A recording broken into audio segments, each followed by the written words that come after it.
Muy bien, luego de haber demostrado en mis entregas pasadas que los cristianos podemos y debemos controlar nuestros pensamientos, y habiendo visto también que la norma de evaluación que nosotros vamos a utilizar para filtrar dichos pensamientos es el Evangelio, es decir, los principios que están contenidos en las Sagradas Escrituras.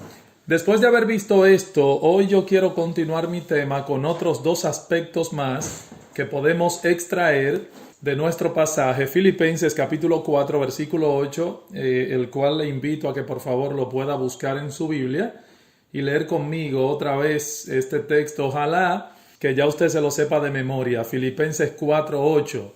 Dice Pablo: por lo demás, hermanos, todo lo que es verdadero, todo lo honesto, todo lo puro, todo lo amable, todo lo que es de buen nombre, si hay virtud alguna, si algo digno de alabanza, en esto pensad.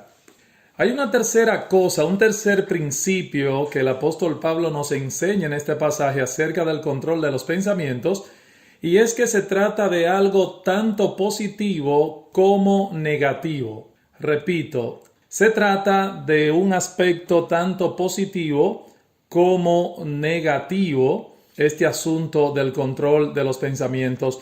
Aquí el apóstol nos dice, inspirado por el Espíritu Santo, que hay algunas cosas en las que debemos pensar, y hermanos, por consiguiente, él infiere que hay otras en las que no debemos pensar. Si solo debemos atesorar lo que es verdadero, bueno, no debemos entretenernos entonces en vanidades ilusorias. Si solo debemos pensar en todo lo puro, en todo lo justo, en todo lo honesto, bueno, se infiere que no debemos pensar en lo deshonesto, injusto e impuro, etc. Se presupone que debemos rechazar algunas cosas y que debemos aceptar otras. Esa es la idea. Se trata de un principio entonces positivo y negativo a la vez. Sin embargo, hermanos, llama mi atención el hecho de que Pablo plantee el asunto desde una perspectiva positiva, no negativa. Y esto es interesante porque muchas veces cuando se habla del control de los pensamientos, se tiende a considerar el asunto negativamente.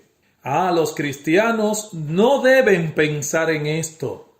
Los cristianos no deben pensar en aquello. Y eso no está mal en sí mismo, porque hay cosas, claro, en las que un cristiano no debe pensar.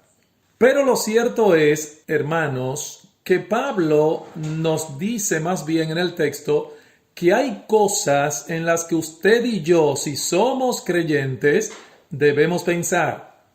Hay cosas que debemos traer continuamente a nuestros pensamientos en una forma consciente y deliberada. Fíjense que el texto dice, en esto pensad. Y recuerde que se trata de un mandato. En esto pensad.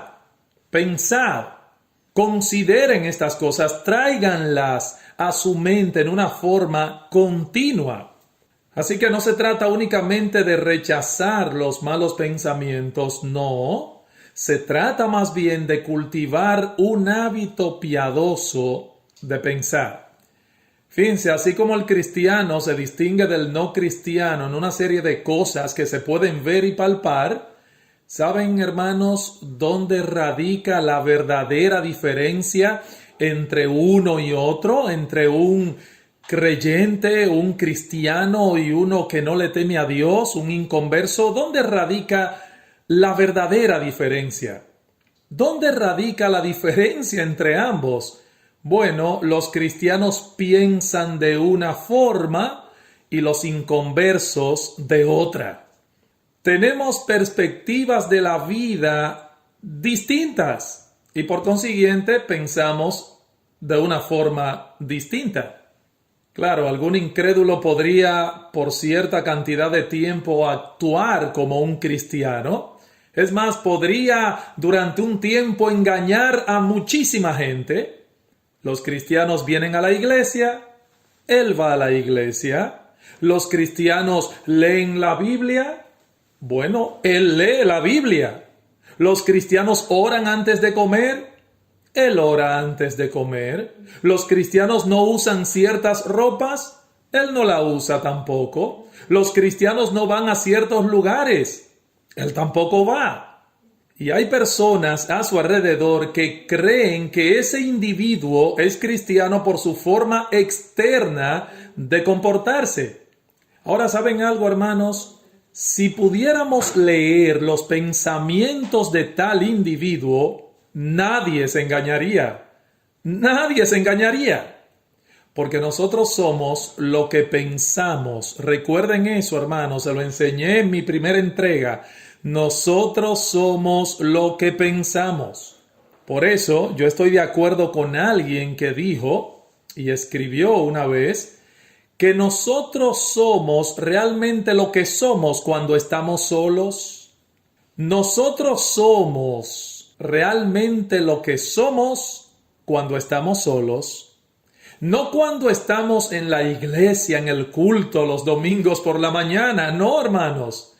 No cuando estamos en compañía de nuestros hermanos que nos están mirando. Nosotros somos realmente lo que somos cuando estamos solos. Nuestra verdadera personalidad, en otras palabras, es aquella que revela nuestros pensamientos. Por eso, óigame, en el día del juicio serán juzgados, dice el apóstol Pablo, los secretos de los hombres, y eso incluye indudablemente los pensamientos.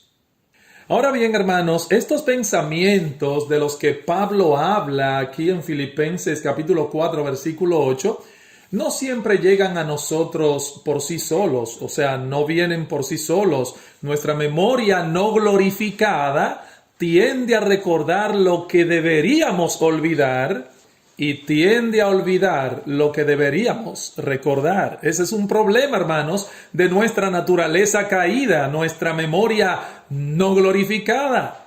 Tendemos a recordar lo que deberíamos olvidar y tristemente tendemos a olvidar lo que deberíamos recordar. Por eso, hermanos, hablamos de atraer estos pensamientos en una forma consciente y deliberada. Permítanme ponerles un ejemplo a la luz de la Biblia. Vayamos por un momento al Salmo 77. Es un salmo escrito por Asaf, el salmista Asaf. Vamos a ver el ejemplo de este hombre para ilustrar lo que yo estoy diciendo. Y para que veamos cómo esto funciona. Salmo 77. Y puedo decir, hermanos, que este salmo, el Salmo 77, es un tratado de psicología bíblica, si se quiere. Allí Asaf nos revela algo. ¿Qué nos enseña este salmo con respecto a tratar con los problemas de la vida, por ejemplo? En los primeros versículos de este salmo, ustedes se pueden dar cuenta que Asaf nos revela su corazón angustiado y abatido. Él se encontraba rodeado de angustia, sentía que Dios se había alejado de él y no podía ni siquiera conciliar el sueño. Oigan lo que dice los primeros 3 versículos de este Salmo 77. Dice, con mi voz clamé a Dios clamé y Él me escuchará. Al Señor busqué en el día de mi angustia. Dice, alzaba a Él mis manos de noche sin descanso.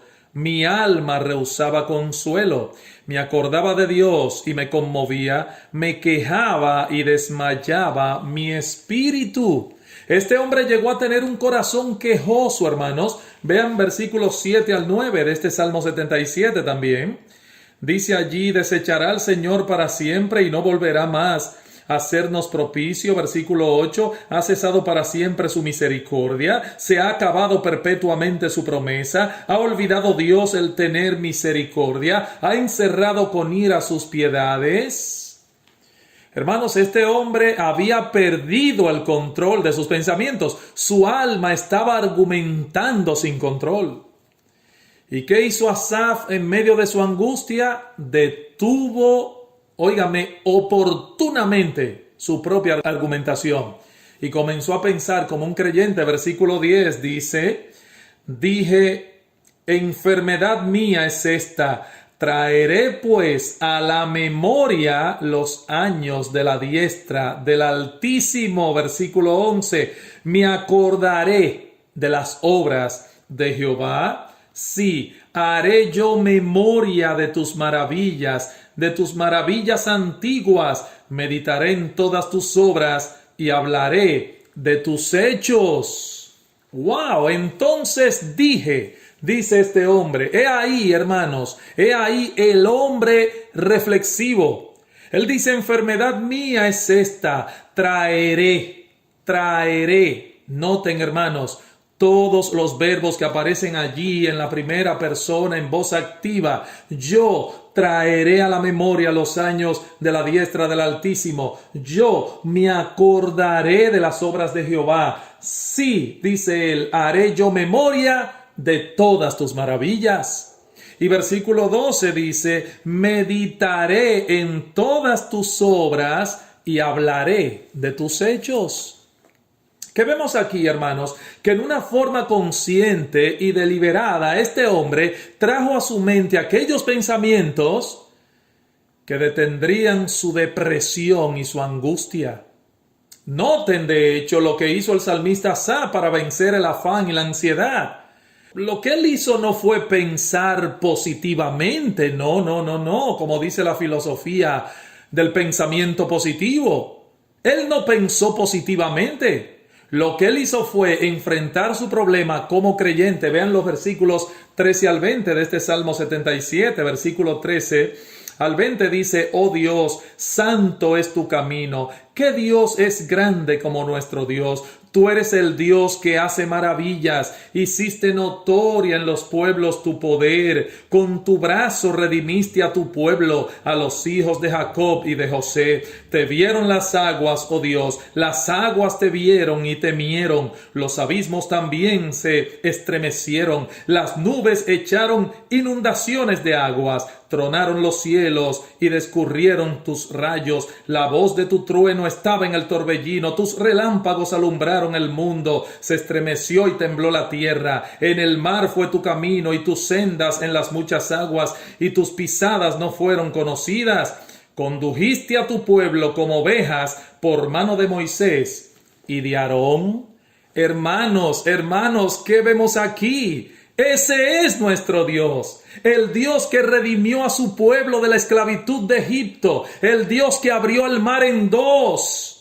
El Dios que guió a su pueblo por el desierto, los alimentó con maná. Ese maná, hermanos, que el Señor le proveyó como provisión a ellos, que bajaba del cielo y lo introdujo el mismo Dios a salvo a la tierra que Él le había prometido. Esas no son, hermanos, meras ideas abstractas de Dios.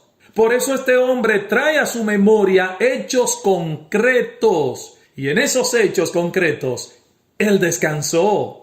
Y el apóstol Pablo me encanta cómo lo expresa en una forma distinta en su carta a los Filipenses, pero en esencia nos dice lo mismo que Asaf en este salmo. En Filipenses 4:6 dice, por nada estéis afanosos, si no sean conocidas vuestras peticiones delante de Dios con acción de gracias, y la paz de Dios, óigame, la paz de Dios que sobrepasa todo entendimiento, guardará vuestros pensamientos y vuestros corazones en Cristo Jesús. Hermanos, de primera impresión puede parecer que Pablo está dándonos aquí un mandamiento imposible. No se afanen por nada. ¿Cómo que no me afane por nada, Pablo, si tengo cuentas y biles que pagar? Eso parece un mandamiento imposible. No se afanen por nada. No permitan que sus corazones se llenen de angustia y de ansiedad por ninguna cosa. Ahora es bueno recordar las circunstancias en que se encontraba el apóstol Pablo cuando escribió estas palabras. Hermanos, el apóstol Pablo no estaba en Punta Cana, en un cheiló, descansando y disfrutando del sol, de vacaciones, no. El apóstol Pablo no escribió su carta a los filipenses desde un palacio romano, rodeado de lujos, rodeado de sirvientes. No, hermanos. El apóstol Pablo se encontraba en una cárcel, encadenado a un soldado romano, privado de libertad, para interactuar con sus hermanos en la fe y esperando la sentencia del emperador romano, que probablemente sería la muerte, o seguir preso. Hermanos, por favor, piensen en esto: una cárcel, encadenado, lejos de todo el mundo, esperando una de dos sentencias: inocente, suelto; culpable, a la muerte, a la guillotina. En esa situación, en esa circunstancia, es que se encontraba Pablo cuando escribe a estos hermanos de Filipos: por nada estéis ansiosos, por nada estéis afanosos.